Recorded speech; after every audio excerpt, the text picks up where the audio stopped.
everybody. Thank you for joining me once again where people continue without let or hindrance to be wrong on the interwebs. I've been meaning to deal with Peter Attia for quite some time. Peter is an individual who comes across as knowledgeable, worth listening to. Much of what he has to say is full of veracity, correctness, and utility. Much of what he has to say about heart disease and its interaction or lack of interaction actually causally with cholesterol and with lipids variously is correct and good and robust. And then, unfortunately, he turns around and says, frankly, the most incredibly inane thing possible, makes the most schoolboy error possible to make as a commentator upon science, and unfortunately reduces his credibility once again back towards zero once again. So let's hear what it is that Peter has had to say. This is the second half of a video that started quite reasonably. He was speaking about cholesterol and lipoproteins in a relatively sensible way. Everything he said was relatively correct to this point in the video, except that he was referring to LDL as bad cholesterol, which it is not, and HDL as good cholesterol, which it is not. Okay, let's forgive him that up to that point, but then he goes right off the rails, right completely smack off the rails, bang out of order. Here it is, and we'll put it right where it's wrong, which, spoiler boys and girls, is going to be, guess what, pretty much everywhere. Off you go, Peter. So the point I want to make here is this. Atherosclerosis is not a lipid-mediated disease. Correct. It is not. You're right, Peter. It is not a lipid-mediated disease. It's not a disease of cholesterol. Correct. It is not. It's a disease of lipoproteins. False. No. No, it isn't. Any more than it's a disease of lipids or cholesterol or anything else of that ilk. What you have done, Peter, is make the most schoolboy error possible here. You have dismissed the association, so-called, between cholesterol and heart disease quite correctly, and then you've turned around and accepted a different association instead and said, oh, that's the cause then. No, Peter, it isn't. We'll flesh that out as we go forward, though. The lipoprotein mediates it. If you don't... No, it doesn't, Peter. Lipoprotein does not mediate atherosclerosis heart disease. No, it doesn't. False. Don't have the boat, you don't have a problem. Also, if you don't have the so-called boat, he's talking about the ApoB100 protein. If you don't have that boat in the wrong place, you don't have the disease. Ergo, the boat doesn't mediate the disease. The ability of the boat to end up in the wrong place mediates the disease. Okay? That's the part you're completely missing, Peter. So how does it end up in the artery wall? So That's the point, isn't it? Not the fact that it exists. How does it end up where it should not be? That's the disease etiology, not the fact that the so-called boat exists. It does not cause the disease. It's a cross-section view of an artery wall, kind of a lousy figure, I'm sorry. But you can see here that you have an endothelium, which is that cellular layer that is right there exposed to the blood going past it. And then you have the media, the muscular layer, et cetera, of the artery. There's a little space between the epithelium and the media called... Sometimes there is, in a pathological situation where that space is allowed to develop.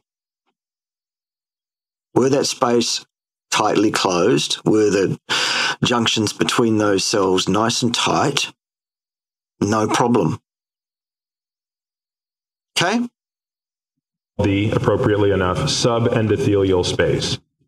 In a normal circumstance, you don't want anything in your subepithelial space. In fact, you want that space to be gone. You don't... Right, you want nice, tight gap junctions. You want those cells properly adhered, closely adhered. You don't want there to be a space for anything to get in there. Right? So the disease process is failure of the cells of the epithelium to retain their mechanical integrity and their relationship with one another with tight gap junctions, not the fact that ApoB exists. because ApoB exists precisely because of a length of DNA encoding for its production. Why would the human body encode for the production of a protein that was going to kill it?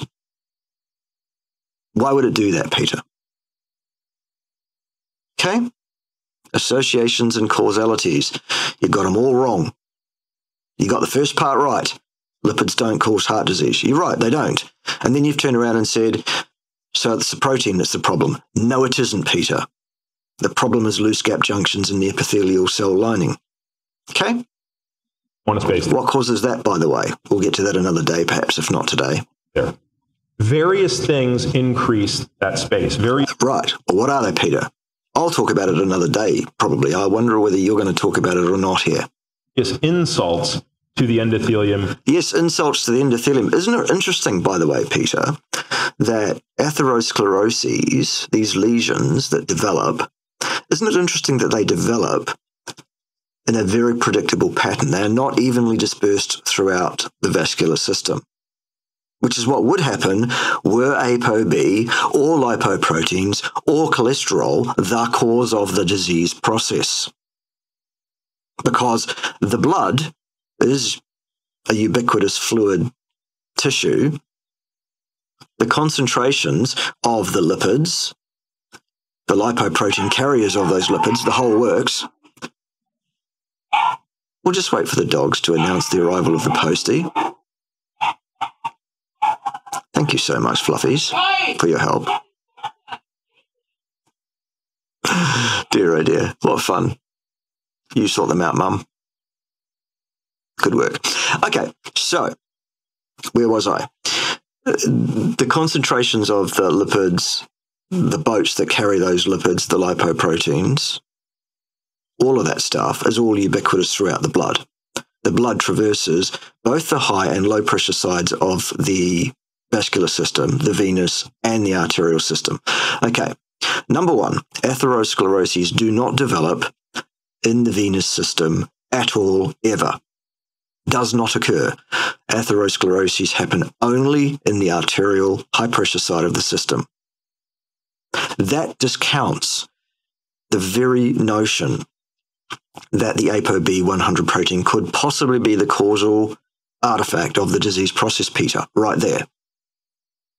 Add to that we can then zoom in still further, and we can see that the pattern of development of the atherosclerotic lesions are not evenly dispersed even in the high pressure side. They occur regionally in specific zones. And those zones are determined entirely by the dynamics of the blood flow, the turbulence of the blood flow in that system. I have done a video about that previously, which folks might find very, very interesting. They should check that out to see what the situation is there in terms of that. Okay, that is the one of the root causes of the atherosclerotic etiology. Okay, the mechanical damage to those vascular epithelial beds in the high pressure side of the vasculature only, and in specific regions only. Mechanical damage. That is the beginning of the disease process. That combined with an inflammatory process attendant with that physical damage, attenuated still further by a systemic inflammation caused by the intake of inappropriate substances, non-food, things like plant slop, basically, and fiber and all that kind of nonsense, anti-nutrients, plant toxins, etc. A chronic activation of the Randall cycle.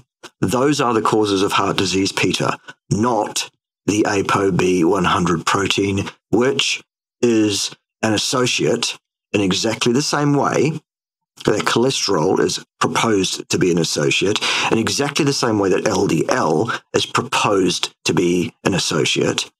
None of these are the cause. They are associates to the disease process, which is inflammatory, immune, and physical damage to those tissues related, Peter. Okay? You need to stop this nonsense. Yesterday. Let's carry on. both increase the permeability of it, meaning the ability for boats to slip past, the dock, if you will, and then the capacity for them to take up residence there. So what happens is a lipoprotein particle carrying an ApoB lipoprotein, and that's mostly the LDL particle, gets in here and kicks off an inflammatory response. Exactly. So the disease process is caused by the ability of that lipoprotein particle to get in there in the first place. Close that gap, no problem, no disease. ApoB is not the cause of atherosclerosis, Peter. We're done here, but you're not, for some reason. Because, we have immune systems that are largely doing the right thing. You're not supposed to be in here, I'm going to get you out. So the macrophages arrive, the process goes on, we get proteoglycans that get upregulated, all sorts of things now make it harder for them to leave because now they're sort of stuck there while the immune battle is going on. It ultimately switches over from the humoral side, the B cell side, to the T cell side, the cellular side. And it becomes actually a bit of a spiral of death because the moment you start getting them in there, the inflammation creates an environment that makes it easier for other ApoB carrying particles to get in. Yes. Right? If you were going by a dock that didn't look like it was open and couldn't, attract anything in, and all of a sudden now there was mayhem and ruckus and you could get in, more of these particles get in. Yes. But they're not the cause of the disease still. Still, the cause of the disease is the mechanical damage, the inflammation, and the immune response in that damaged tissue. Okay? This is what it looks like under a microscope, I think, for this. That's why you don't ever get atherosclerosis in the low-pressure side of the system, ever, and neither do you get it in those regions of the high-pressure side of the system that are not subject to the damage caused by these blood flow dynamic issues, Peter. Okay? Sake of time, I'll just be real quick, right? This is normal. These are 3 different types of stains, and over time you can see the progression of initially the lipid, eventually the macrophage. So again, sure. It speaks to... Very poor graphic again, by the way, Peter. You really need to get your resources in order, I think. The sequence... But first of all, get your facts straight, because that's the most important point here. Your facts are badly bang out of order, Peter. Not good enough, son.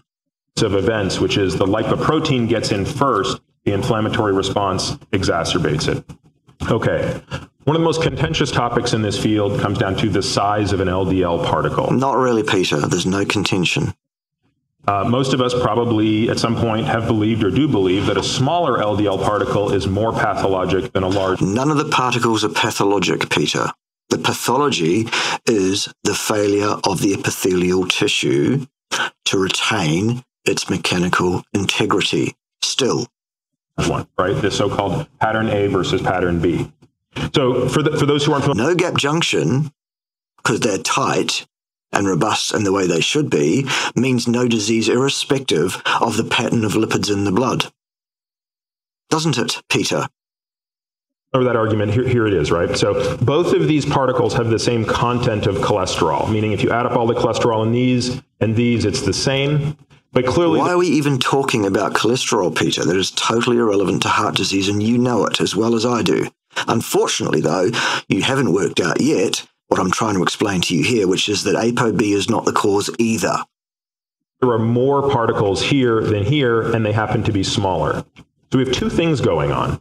You have the pattern A person and the pattern B person. Here, the LDLP, the number of particles of lipoprotein are perfectly able to traverse through the epithelial cells irrespective of their size, Peter.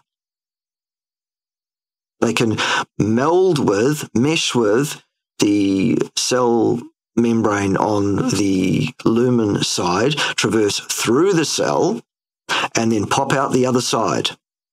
They need no gap between the cells. If there is a gap underneath the cells, in that space that should not be there, then it can end up in there. That's where the problem is. That is the pathology. We are done. Okay, what's next? Particles is 5. Here it's 9. There is no dispute that this person is at greater risk than this person. There is a dispute. Because if that person has tight gap junctions and no epithelial dysfunction, they are at no risk whatsoever, irrespective of the pattern of lipids or the size of particles in their blood, Peter. That's not disputed. Yes, it is. I just did. The debate centers around why. Is this person at greater risk because They are not necessarily. they have smaller particles, or are they at greater risk because they have more particles? If they have loose gap junctions in the space that should not be there, or creating the space that should not be there underneath the epithelial layer, Peter, then yes, they are going to be more likely to develop an atherosclerotic lesion or 2 or 5 or 55 or whatever, on the basis that there are more ApoBs that can get in there. The very thing that will oxidize in there and cause an immune dysfunction. Okay? It's not native ApoBs that cause a problem. Not at all. Still. Let's take a look at that.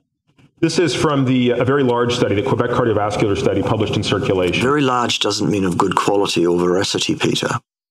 It just means it's large. This shows you a two-dimensional odds ratio. No, it doesn't show an odds ratio at all, because odds ratio talks about risk. Risk is a cause and effect statement, and this is not an experimental study.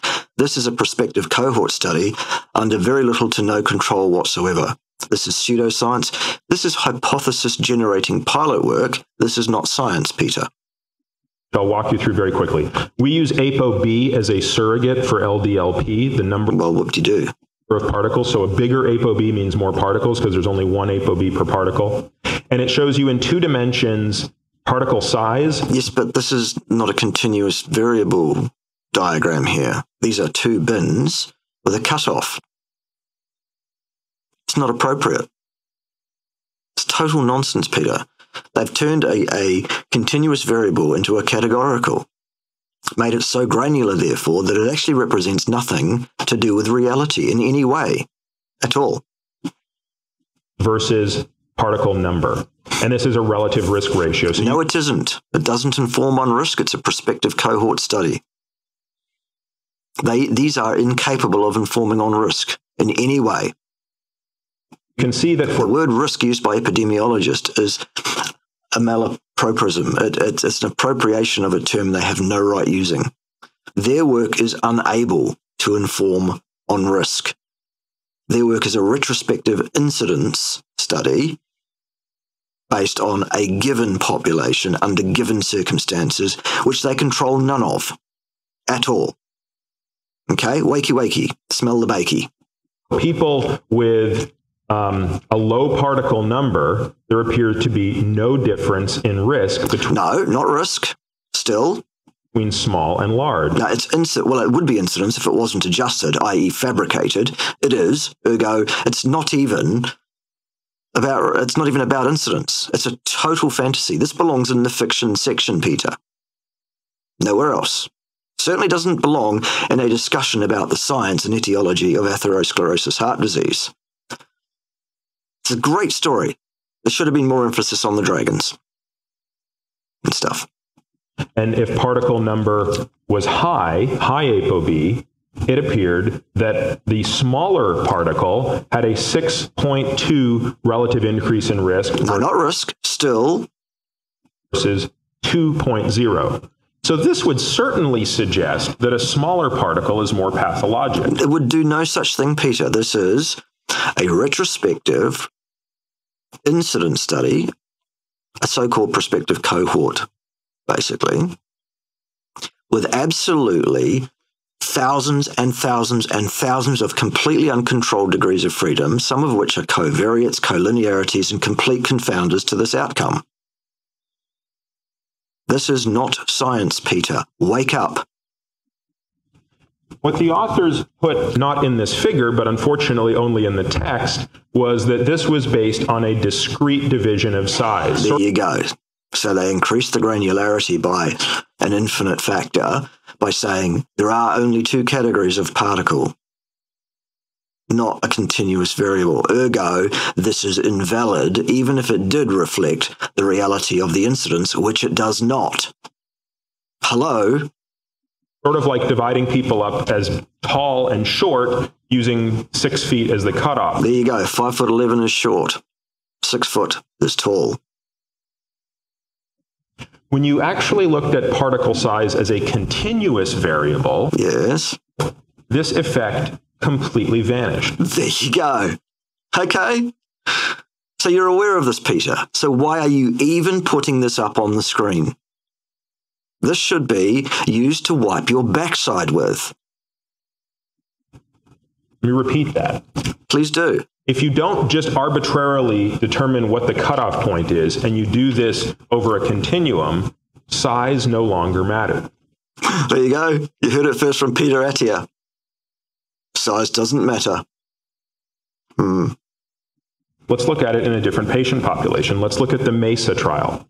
The MESA trial looked at a different metric. They looked at changes in IMT. So this is the thickness of the media wall in carotid arteries. This is a very good non-invasive test for atherosclerosis. Yes. And in the first analysis, they said, let's not adjust for size. Right.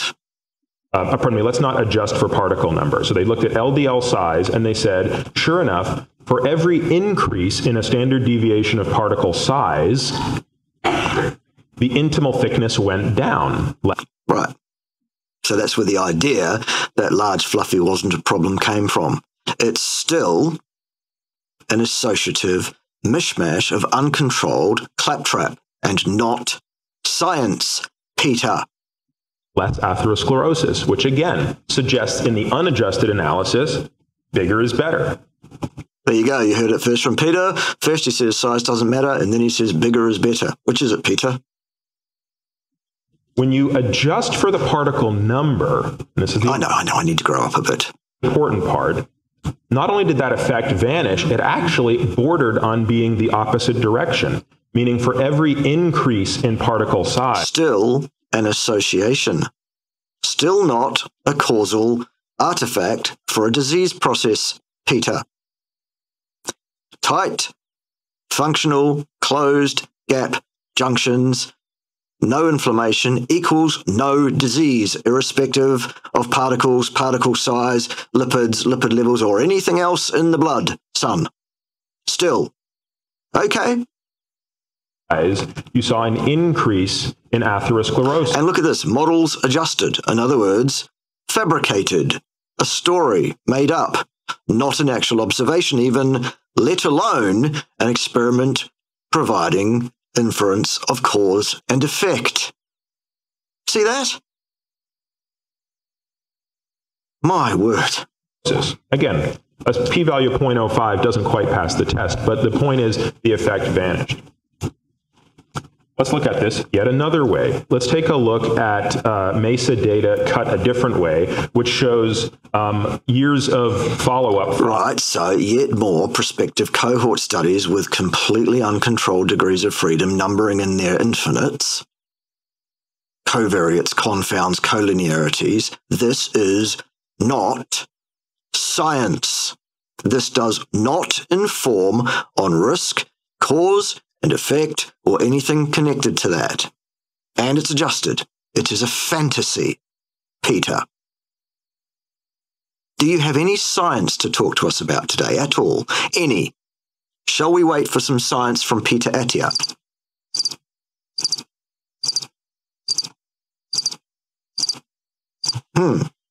Interesting. Versus cardiovascular events based on the division of LDL particle versus cholesterol. Because the question cholesterol is still irrelevant, remember? I think a lot of people ask at this point is, okay, great, but how do I measure that risk? You don't, because there are no experiments that we can use to estimate any one given individual's risk of anything under any circumstances, Peter. None at all. And the point I want to make here is you measure that risk only by... No, you don't measure that risk because it has never been done. Measuring the number of particles. No. Number of particles does not inform on risk in any way. Not at all. Not the concentration of cholesterol within the particle. Cholesterol is still irrelevant, Peter. is what the standard test is.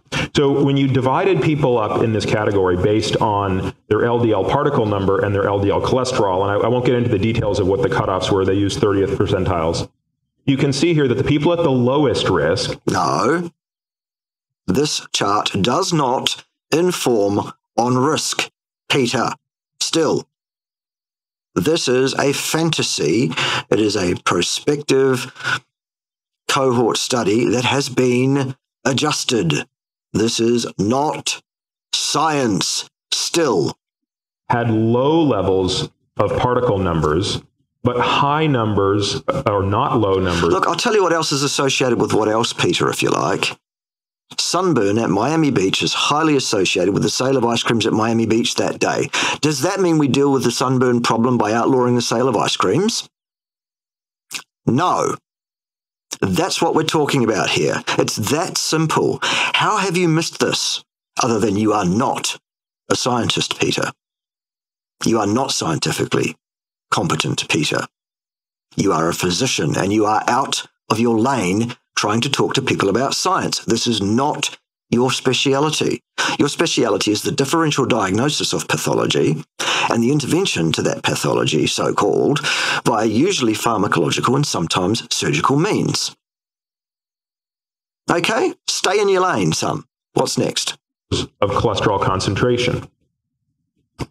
The next group at the best risk had low particle numbers and low numbers of... Not risk. Still, no. Cholesterol concentration. And you can see this effect all the way to the top. So effect? No, effect is the conjugate of cause, Peter. Cause and effect. This study cannot inform on either cause or effect. It cannot even inform on risk, because that's a cause and effect statement. Neither does it inform on incidence, because it is adjusted. Remember?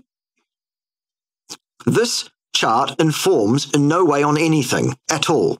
Whatever. For goodness sake.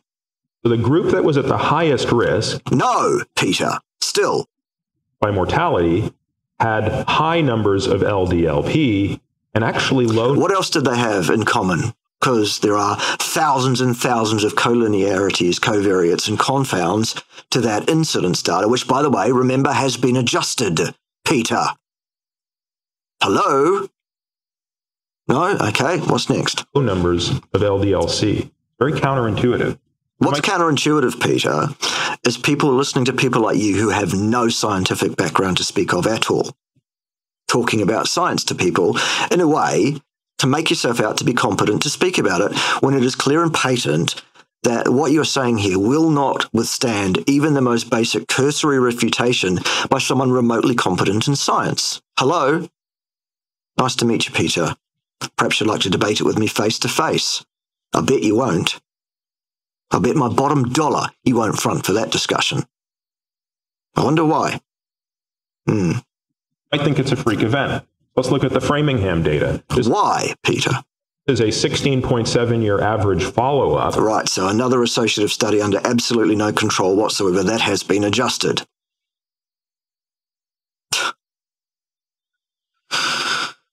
My word.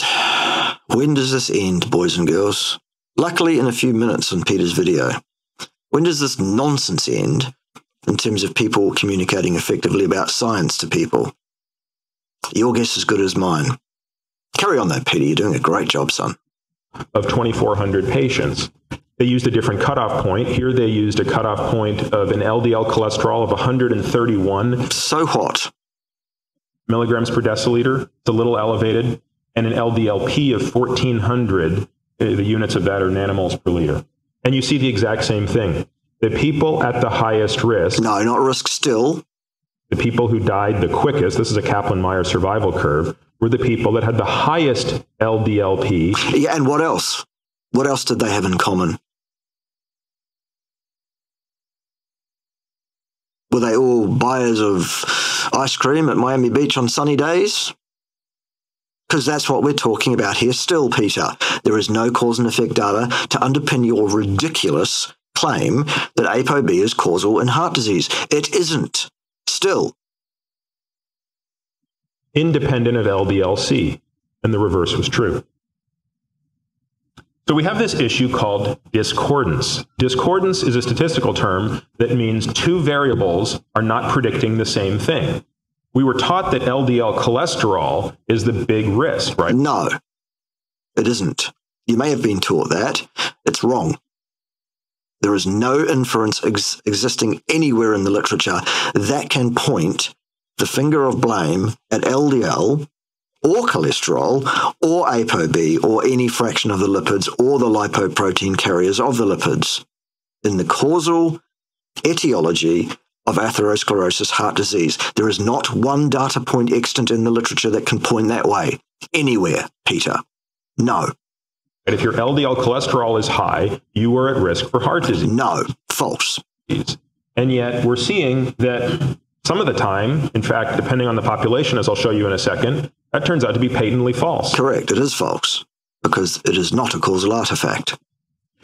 This is a study that looked at... There you go, a normal distribution curve. Were this a dose-response causal artifact for heart disease, you would see a graph where the incidence goes up and up and up from left to right in a linear or curvilinear fashion and drops away only at the very end when you get above the range of what is even possible physiologically.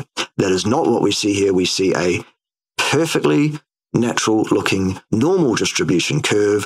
LDL is not the cause of heart disease. Slam dunk. We are done here on that one. 130, yeah, there it is, 136,000 patients admitted to the hospital for a coronary artery event, meaning these people were having chest pain. No, they were having a diagnosed myocardial infarction, every one of them, Peter. You haven't even read the paper properly, have you? And or actively having heart attacks. Yes, the second one. It wasn't and or, no. And in these patients, they looked at LDL cholesterol level, and you can... Yes, and HDL and triglycerides, and they all came back as a normal distribution curve. Every one of those three factors, Peter. None of them are the cause of heart disease. Ergo, we are done on all three of those things. Okay? See that nearly 50% of them had what you would consider a low LDL cholesterol level, below 100 milligrams per deciliter. There you go. We are done with LDL and its so-called causal artifact in heart disease. No.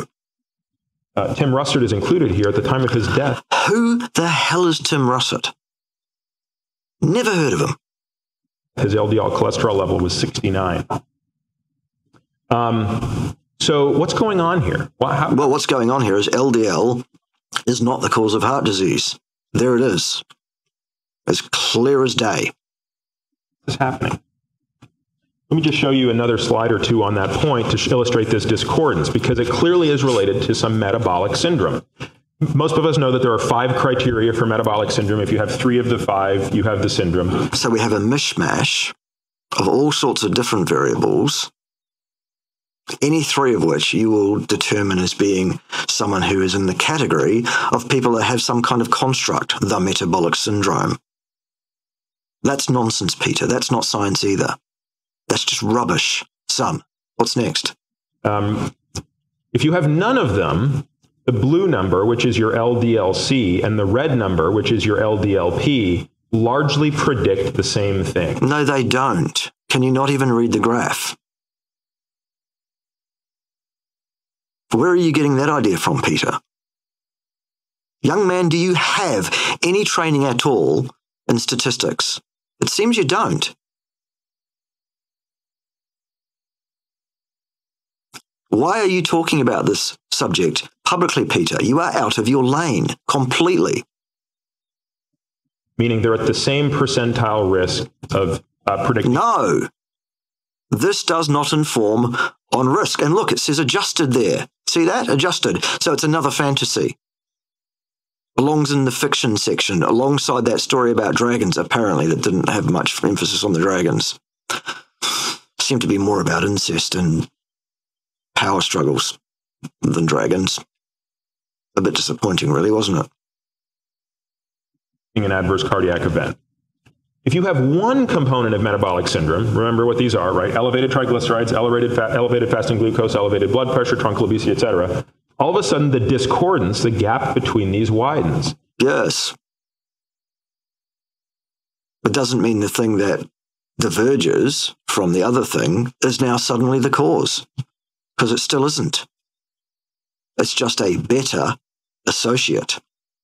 Still not the cause. If you have two, if you have three, so now the people with 3, 4, and 5 actually have metabolic syndrome. See, what you're doing there, Peter, is making the argument that this is an associate and not the cause because it depends entirely on other factors. Other factors which are also associates to the thing that really is the cause of the disease process, which is still mechanical damage, inflammation, and immune dysfunction. Not any of the lipids or any of the lipoproteins that carry any of the lipids or any fraction of those of any particle size whatsoever. Still, is this hard to understand, boys and girls? Are you getting this? Peter isn't. It's a shame. Right, that's the diagnosis. Look at the discordance between them. Yes, we can see it. Also, though, you haven't shown us any error bars here, so we don't know what the meaning of the discordance is and what the value of the discordance actually is in the real world. You need to include error bars and tell us what the error bars represent specifically, Peter. Why haven't you done that? Other than you are not a statistician, you do not understand statistics or statistical inference or science. It's not a good look, son. In these patients, LDL-C is of no value. In every patient, LDL-C, as a predictor, is of no value for any outcome of any kind. The same is true of LDL-P, by the way, as well. In fact, it's harmful because it gives you a false sense of confidence. No. Why is this happening? God, I think I've been quite clear already. There are a lot of reasons, but by far the most important is this one. Remember our good friend, the lipoprotein particle, the boat. The boat's job is to carry cholesterol and triglycerides. Yes. In a very delicate balance, depending on, Yes. on which lipoprotein it is. If you are a VLDL, you're supposed to be carrying 4 times the triglyceride to your amount of cholesterol. Yes. Because remember your job. Your job is to provide triglycerides. Remember your job, Peter? Your job is to diagnose pathology differentially and intervene, usually given pharmacological means which are entirely inappropriate almost universally anyway. Remember, that's your lane? That's your job. Why don't you go and do that? To hopefully muscle. Also, by the way, you are not an exercise physiologist, son. Young man, I absolutely am. Of my 3 advanced research degrees, Peter, the first one is in exercise physiology, and you've got that wrong too. Everything I've seen you say about exercise physiology, wrong. Okay? You're out of your lane completely. Muscle cells, but also fat cells for storage. But if you're an LDL particle, you should be carrying 75% of your cargo in the form of cholesterol. Yes, but so what? But what happens if you still have so much triglyceride kicking around that you can't do that? Yeah, we've already seen, if you look at that study that you pointed to, the LDL normal distribution curve, the same thing is true of triglycerides, Peter. It's not the cause of heart disease either. Okay? You make more boats. So the discordance is a result of having too much triglyceride that needs to be mobilized, and it's crowding out what you're supposed to be carrying around, which is... No, you're appending a cause and effect relationship to an association. Still, Peter, still inappropriate, still wrong, still not the cause of heart disease. No. Cholesterol. So if you're sitting here in this room asking the question, golly, how do I make sure I don't have too many boats and I'm optimizing my cargo? Well, the number of boats, the number of LDL, HDL, IDL, all of them, they're all under the control of your genes, Peter. Your genes know what they're doing. They've been doing it for a very, very long time, over hundreds of thousands of generations. Okay, it's not something we need to worry about at all. What we need to worry about is keeping our vascular beds healthy those epithelial cells. We need to keep them uninjured, uninflamed. That's what we need to do to reduce our risk of heart disease, because that's the cause still. Okay? It's a good question to ask. Yeah, and I've just answered it. So we indirectly have to answer this question through a couple of different types of evidence. No, we don't. We don't need to speculate at all, Peter, because that leads to errors, like the one you've made here. Like the schoolboy error you've made here, the one that makes you look a fool. That one. The first is looking at clinical trials that indirectly measure certain aspects of what I just said. So the No, Peter. Not at all. False. AZ trial, which I'm sure many of you are familiar with. This is the trial Christopher Gardner published about 5 years. Christopher Gardner is an absolute moron, Peter. Christopher Gardner has absolutely no credibility whatsoever. What's next? Ago, took a group of 312 patients, I believe, followed them over a year on 4 a whole year. radically different diets that span the spectrum. A whole year, was it? Good. And then you want to talk about long-term health prospects. Are you stoned, Peter? Come back to us over here in reality. It's great over here. What's next? Relative restriction of carbohydrate, ranging from the Ornish diet, which is obviously the least restrictive, that's a pure fat restriction diet, up to the Atkins diet. And you can see both at 2 months and at 12 months, far and away the greatest reduction in triglyceride concentration was in the group that was paradoxically eating all the fat. That's not paradoxical. That's perfectly understandable if you understand exercise physiology or human physiology at all. Okay? Not a surprise at all. Not paradoxical. That's what's expected. None of the carbs. Okay, not a surprise to you guys. Let's look at the workplace diet trial in 2008. This was a trial, again, that looked at 322 patients divided into 3 groups. These patients were followed for 2 years. Oh, 2 years now. Twice as good as one, but still not good enough to talk about long-term health prospects in any way. One of 3 diets. First group. Did they actually keep these people under lock and key for 2 years and observe what they really did eat, Peter? Or did they just believe the people?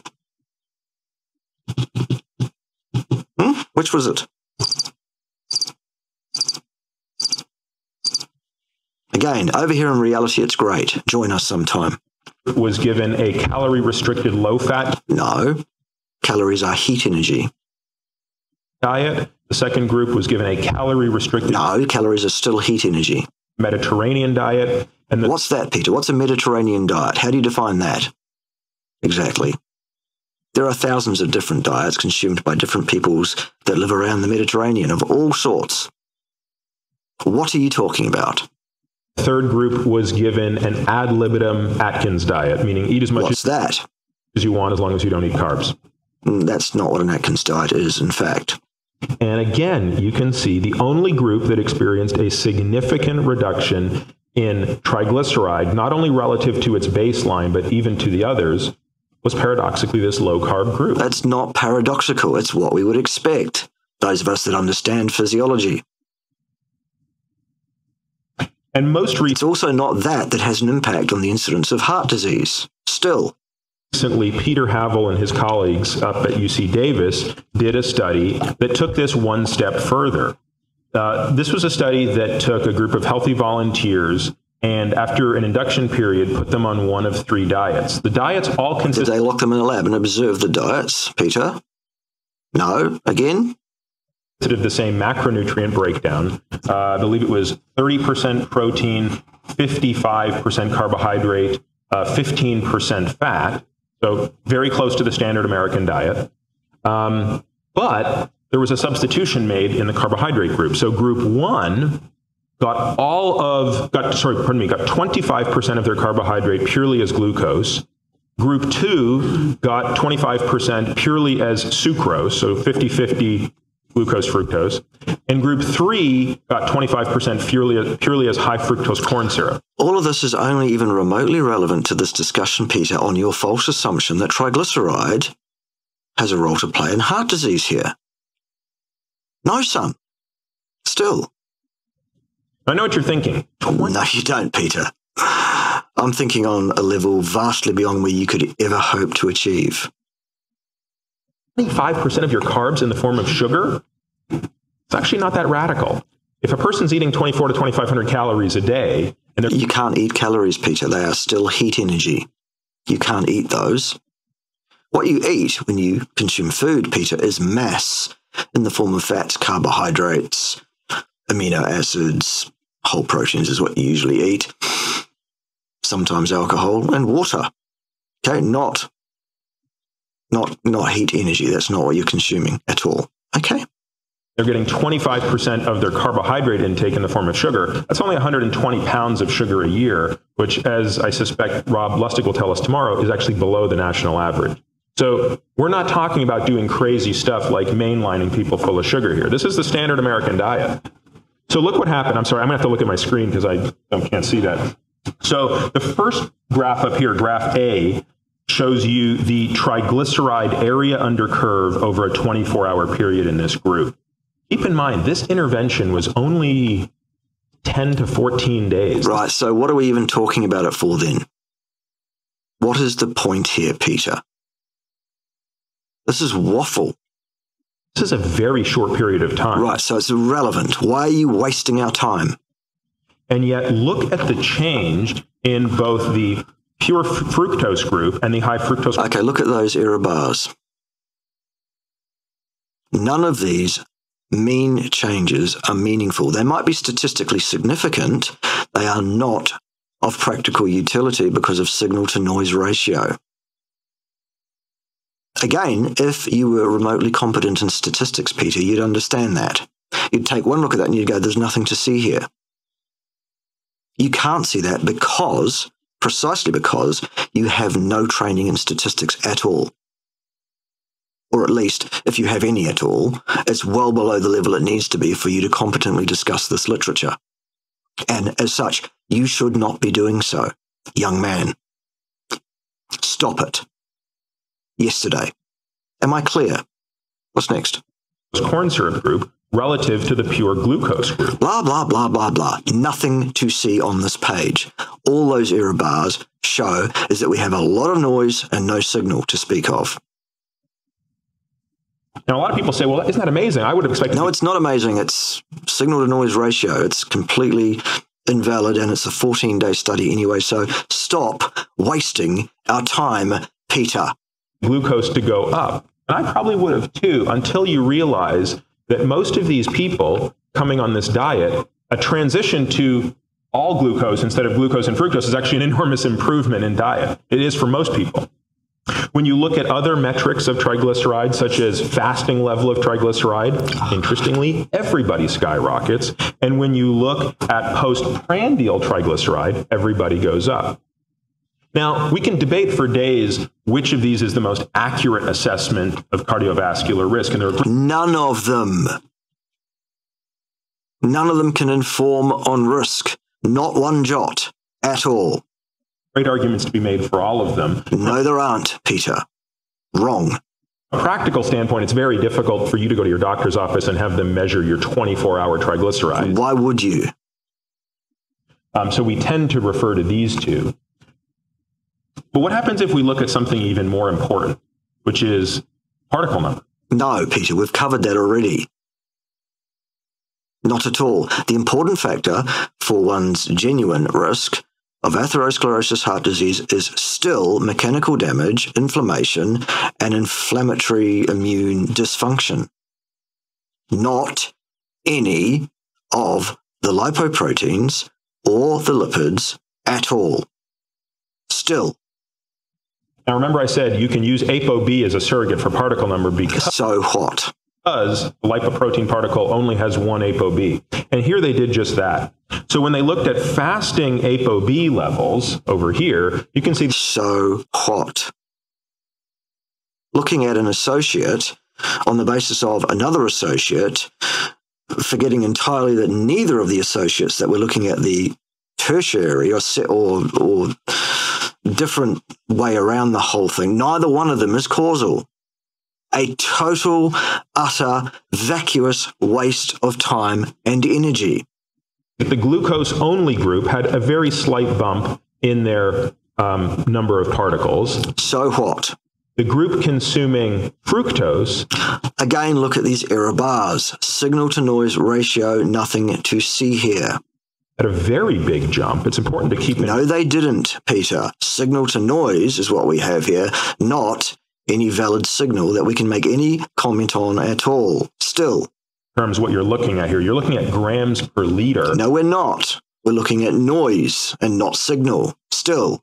As opposed to milligrams per deciliter. This is a very significant jump. No, it isn't. It might be statistically significant, but meaningfully, utilitarian-wise, not at all. Just noise.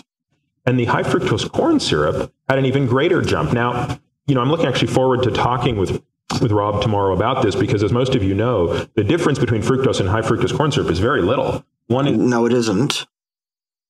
Fructose is 100% fructose, and high fructose corn syrup is more like around about half and half. Quite different, in fact. It's 50-50, the other is 55-45. No, Peter, fructose is fructose. Wow. You're thinking of sucrose, I think, son, which is 50-50. Wow. So it's interesting to note that there's a difference, and it may be the fructose, because of course high fructose corn syrup is technically made up of 55% fructose and 45 glucose. But nevertheless, I'm sorry? Oh, I'm sorry. My mistake. Whoops. Whoo. Yes, fructose is fructose, Peter. It's not sucrose. Fructose here, all fructose versus high fructose corn syrup and corn syrup. Yeah, sir. Thank you. So it's interesting to note that that's embarrassing, isn't it? Somehow the presence of glucose may be making this worse. And again, I think there may be an issue of insulin sensitivity that's resulting from that. Insulin sensitivity is a construct, Peter. Please give me the name of a company that manufactures an insulin resistance meter that we can apply to a patient and physiologically measure this physiological thing, insulin resistance. Doesn't exist. It's a construct. For goodness sake. It's also the thing that we call insulin resistance, the things collectively that result in that thing that we call insulin resistance are also associates to metabolic dysfunction. They are not in and of themselves metabolic dysfunction. Peter. Goodness sake. Because we know that fructose, even though it doesn't stimulate insulin, does worsen insulin resistance. Still a construct. Please come and debate me on this, Peter, because I'm absolutely going to wipe the floor with you. I'll tear you 7 new orifices. You are completely out of your depth here, son. You ought to stop making these videos immediately. This is embarrassing for you. Whether we're seeing that effect in a short period of time remains Effect is the conjugate of cause, Peter. Still. Clear, but what does not remain unclear is that either pure fructose or high fructose corn syrup is dramatically worsening. No. Worsening is a value judgment statement. That's not science either, Peter. Your lipoprotein. No. Your lipoproteins are exactly what they ought to be. At all times, they're under the control of your genes that still know what they're doing, Peter. Absolutely. Lipids. We don't care about LDL cholesterol. Or lipids. Or lipoproteins. Or any of it. Because it's all irrelevant to heart disease, Peter. Still. It's actually worsening not only... No, still a value judgment statement. Still an inappropriate, anti-scientific, incompetent thing to say. Young man.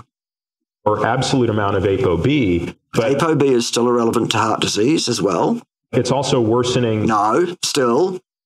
No, not acceptable behavior. Knock it off. Your ApoB relative to your ApoA1. In other words, what does this mean? Nothing at all, Peter. It means you are building up more LDL particles. So what? And fewer HDL particles. So what? Perhaps during the Q&A we can explain why the fewer HDL particles is a bad thing. Well, you couldn't explain this correctly, so why would we listen to you try and explain anything else, Peter? While you're at it, boys and girls, don't bother trying to listen to Peter Attia about exercise physiology. Absolutely no idea what he's talking about there at all. Even less than lipidology. Even less than cardiovascular pathophysiology. Both things I do hold advanced research degrees concerning, Peter. Okay? Completely out of your lane and completely out of your depth. Completely unacceptable. Nonsense from start to finish.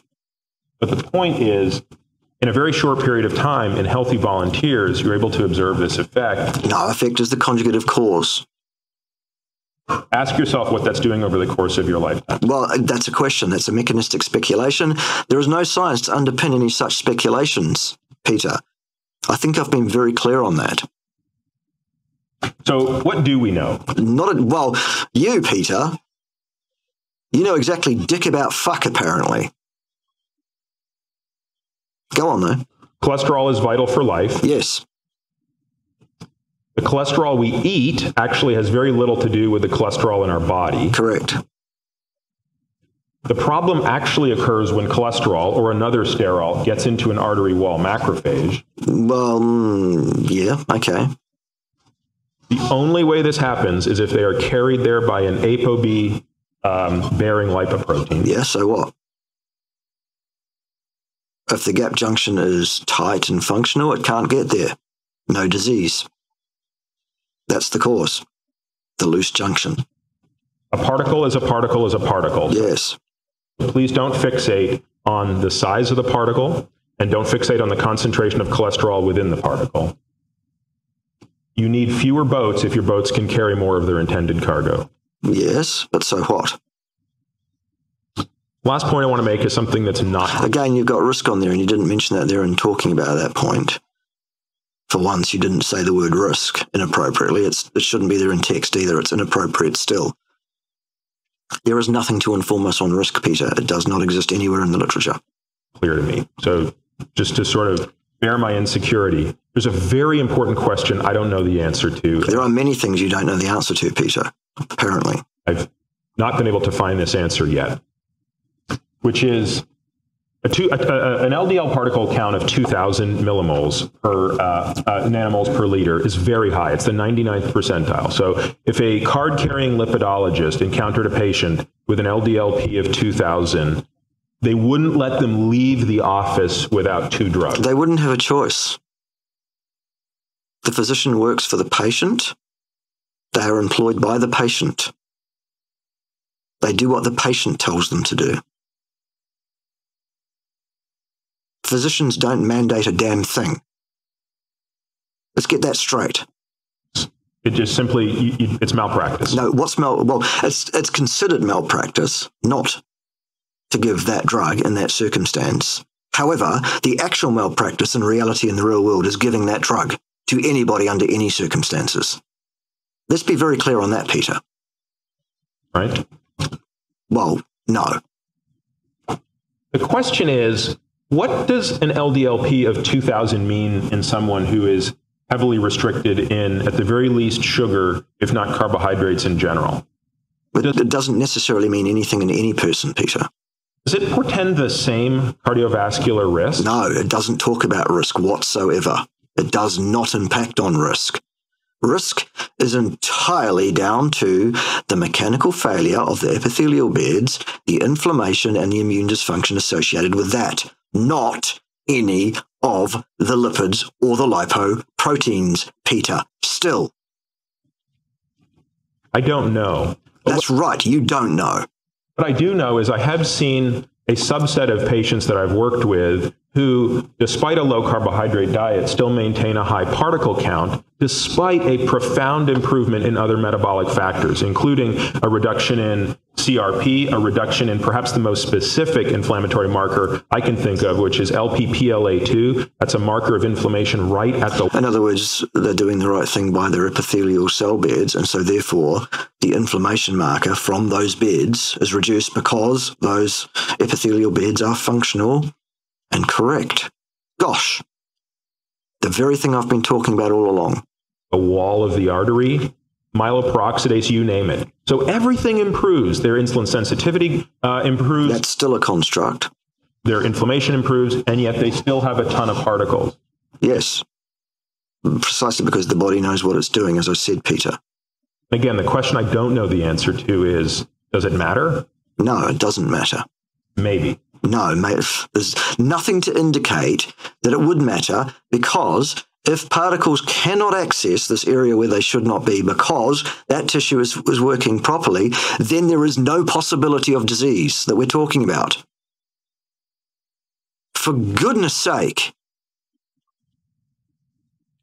I want to just quickly thank the folks who have basically taught me everything I know about lipoproteins, and obviously... Which is not very much, Peter.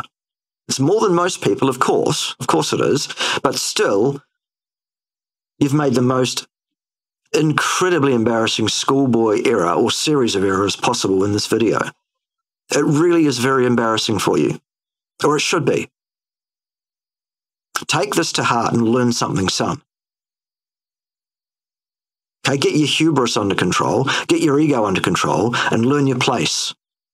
Because this isn't it. Are we clear? Good.